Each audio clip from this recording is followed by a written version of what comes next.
I I think it's time to get serious and time to start speaking up and addressing some of these things that are happening in the world um, today and have been happening for quite some time. Um, Me doing this was or is because I had a chat with a good friend of mine, and shit was tense. You know, I still love you. You knows this, right? But it had me thinking that some of the shit that's going on is because we not talking enough. We not letting each other on, you know? Like my friend and I, we tight. We like tight, but it's always been lighthearted. We never touched on this heavy shit, you know? This racial shit, this white, black, and it's not there's gray in between, you know? And you gotta talk about that shit.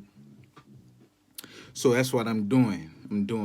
And I'm putting y'all onto some shit, and you are more than welcome to put me onto some shit, you know?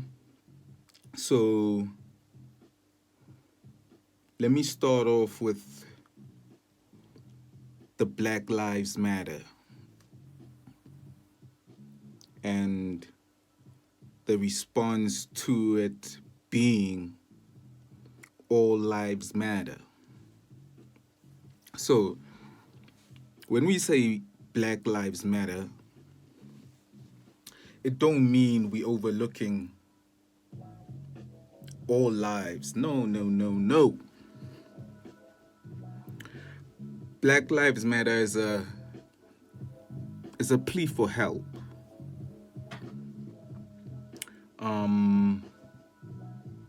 I want to define some terms just to put the shit in context. The term triage. This is the definition. This is how they define triage. The assignment of degrees of urgency to wounds or illnesses to decide the order of treatment of a large number of patients or casualties. Right? So you get to the emergency room and they will treat you or put you somewhere in line based on the severity of your injury, right? So if you go into the ER for, let's say, a sprained ankle, and 15 minutes later,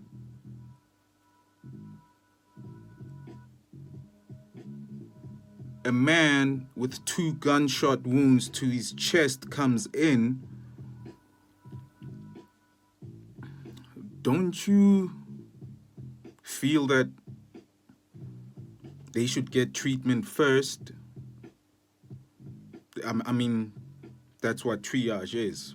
The severity of your injury will determine who gets immediate assistance.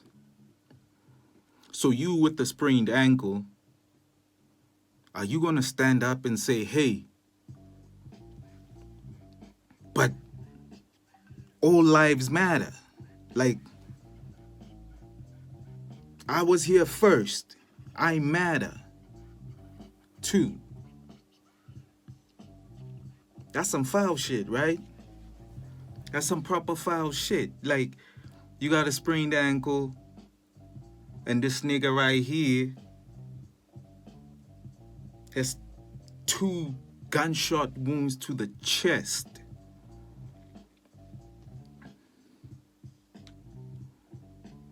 So you can't say, oh, damn, bro, like, I'm sorry you got shot, but I was here first.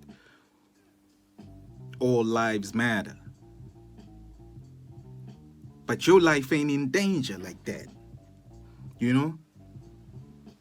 It's not like that for you. You ain't gonna die from a sprained ankle, man. You know? That's some hard shit, man. Like, you cannot tell black people how to feel. How do you talk about, how do you formulate an opinion on exclusion when you have known nothing but privilege and inclusion? You know? And some are like, yo, man,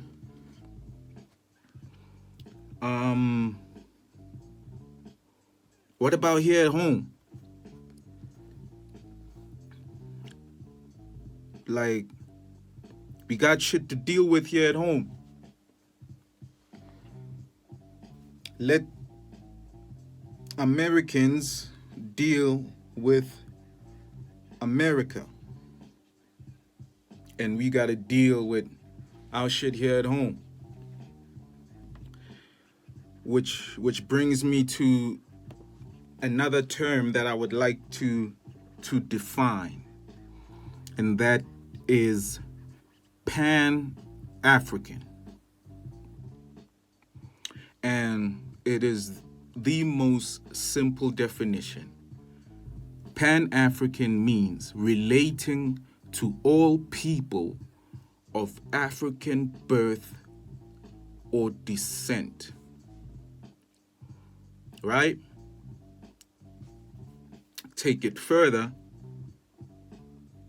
Pan-Africanism is a worldwide movement that aims to encourage and strengthen bonds of revolution to the rest of Africa and symbolized the reshaping of the definition of Pan-African identity under the common experience of colonialism.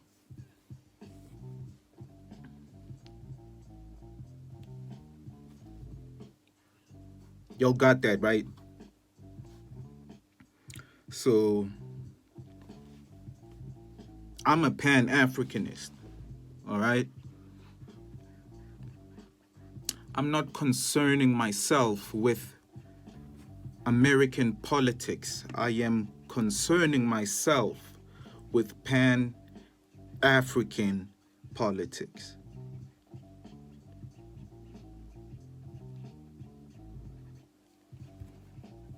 And a white police officer killing a black man in the street has got everything to do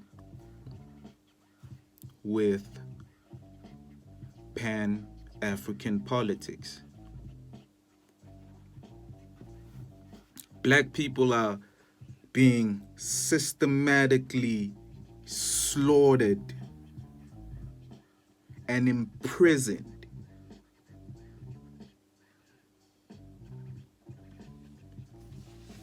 How can we not stand in solidarity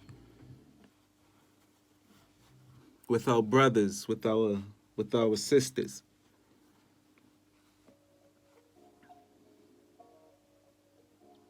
America is the most powerful nation in the world. It's becoming more arguable as of late, but they still, don't get it twisted. They still the most powerful in the world. And look what they're doing to our people. What would our African ancestors say to the fact that, hey, we say they on their own? As if they volunteered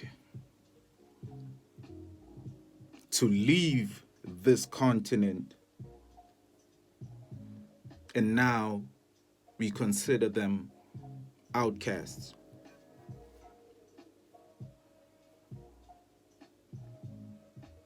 That ain't the African way, y'all. That ain't the African way. Black lives matter. Across the globe, it don't matter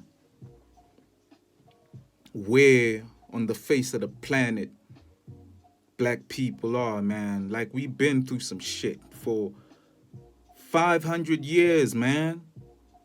500 years, bro. Going through the same shit, the same struggles, man. Exclusion. First political, then economic.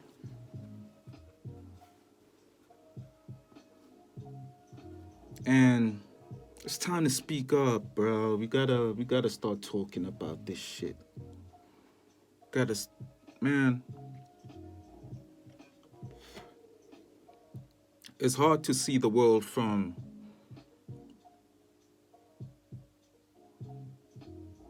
a perspective that you have never lived.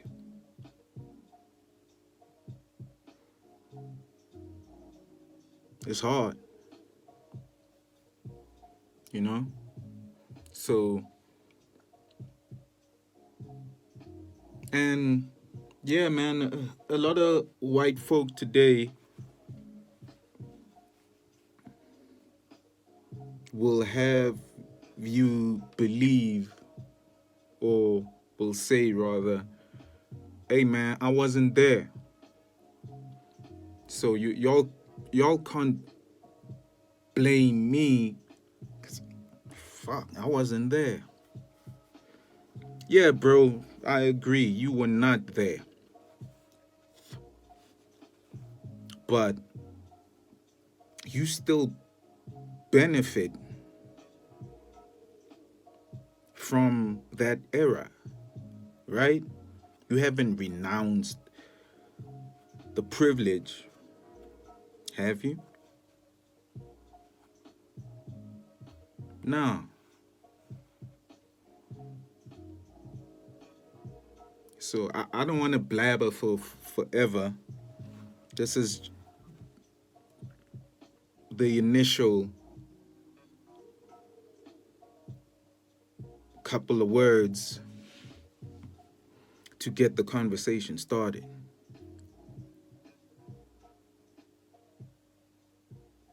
Like, you know how different phrases or actions mean different things in different places. All right?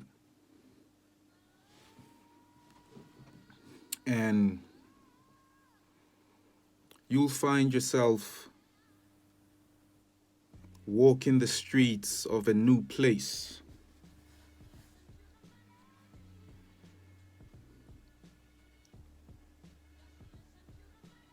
It's like, look at these gang wars. Let's take the typical example of the Blood and Crips. for argument's sake. And you don't know shit about this. You don't know anything about it. And here you are rolling down the streets of blood territory, right? And you casually woke up that morning and decided to put on any random t-shirt that's like a dark blue, and you casually walking down Blood Central.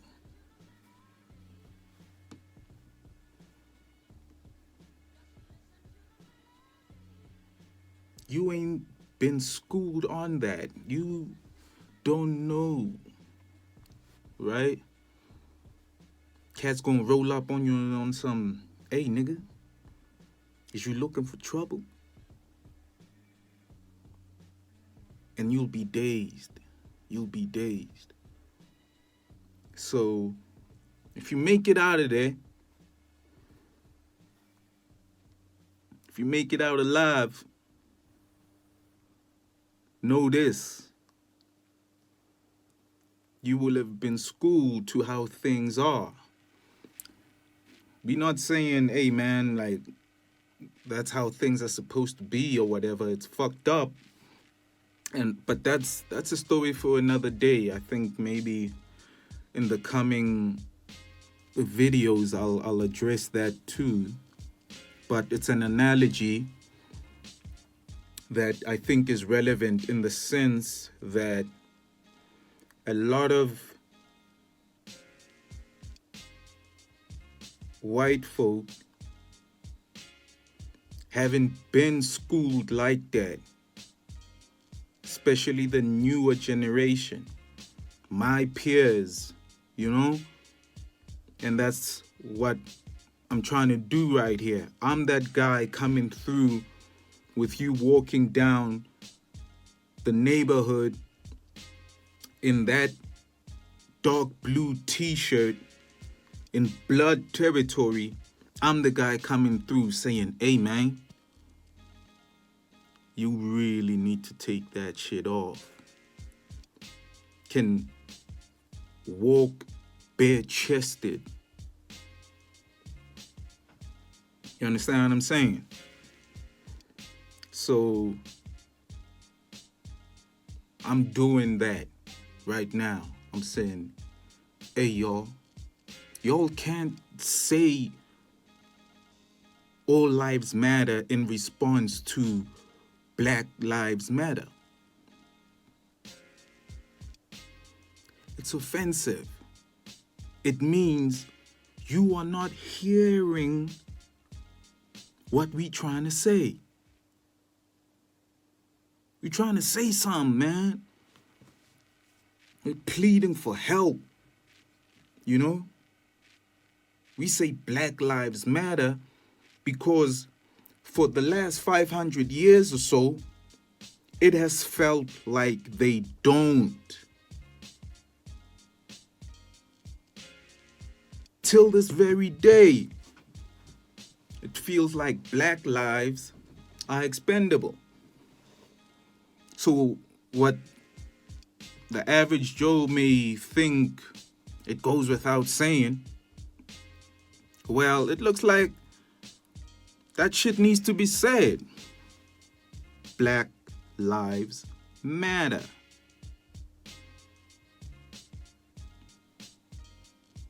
Our house is on fire. It's been on fire, a raging fire for 5 centuries.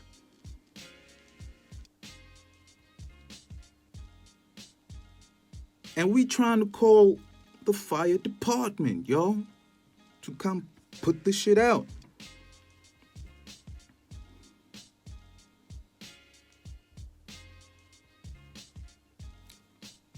Truck arrives, and it's there spraying, man. Trying to put out this fire. And then people try to walk up to the captain on some, hey man, how come you only spraying this house? And the captain responds with, hey man, but that's the only house on fire right now.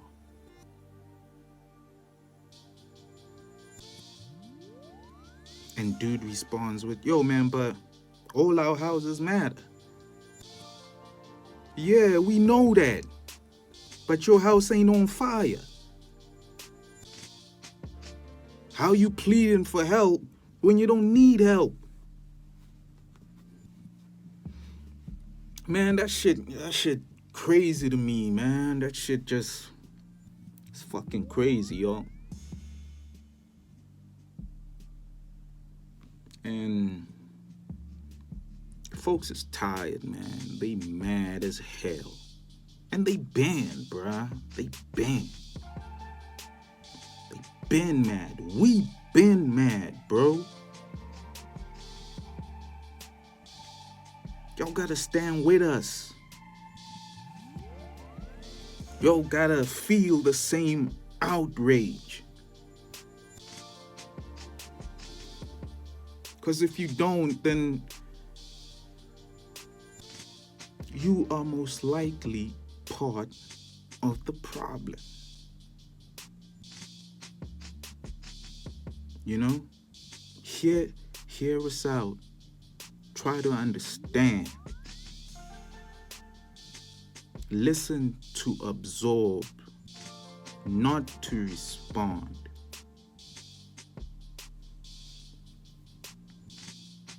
It's a matter of life and death. Stand with us. Black Lives Matter. And that does not mean anti any other race.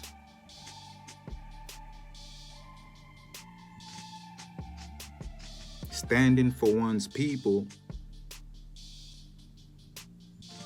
does not mean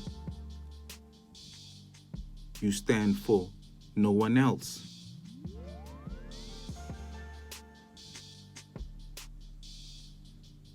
So stand with us, y'all. Stand with us. Black Lives Matter. That's my story, and I'm sticking to that. Peace.